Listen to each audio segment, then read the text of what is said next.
Hi, I'm Jeff Ludy, the owner of Houston Window Experts, and today you're watching the video called 10 Things You Should Know Before You Buy Windows. We're on number 9. We're almost there. So if you've watched the other videos, we've told you a lot of things you should do, right, before you get ready to finally pull the trigger. But before you pull the trigger, one last tip. Negotiate. Yes, negotiate. Now listen, some window companies won't have much margin left.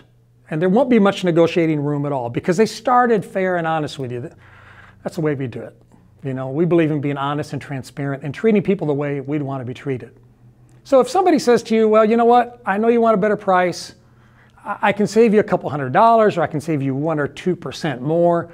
Or maybe I can save you 5% if you'd write a check because I don't have to pay credit card fees, things like that. That makes sense to me. But if somebody can give you 10% off, they can probably give you 20% off. So be careful about that.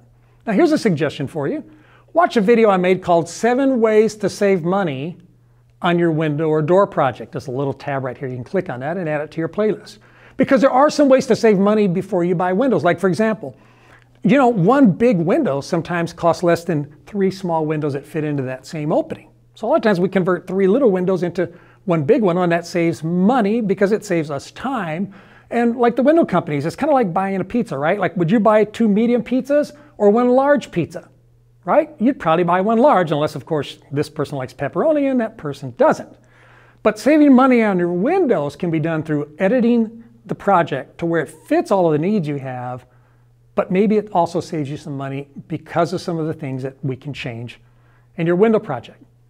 So if you're willing to negotiate and you don't feel like that's hard for you to do, you should get up the courage and do it. We get it all the time, and there's times we can help, there's times we can't. So one last thing I want to say to you is, maybe sometimes if you're looking at a window project, you should also consider doing all the windows. And I know you're going to say, oh, well, that's coming from a window company. I know it is, but listen to what I have to say.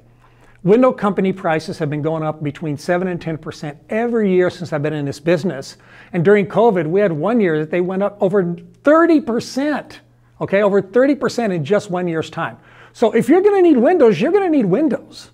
And so if you're going to do just one phase at a time, I'm going to recommend you do 1 whole wall at a time. Please don't pick 2 windows here and 1 window there and another window back there unless they're a perfect match. If you're going from single pane to double pane, you will see the difference between single pane windows and double pane windows from the street at 20 miles an hour. So think about not breaking it up into phases. If the finances are there where you can afford to do it all at once, that's also going to save you money, because the more windows we install, the more efficient we are, the more money you save. Okay, the more you buy, the cheaper they get. You buy enough, you get them all free, right? One of those deals. Hey, if you're looking for a window company near you, when you're in Houston, that's us. But if you're not, check out jeffslist.com. We have a list of great window companies all around the country. Maybe you'll find one there you like. Thanks for watching and have a great day.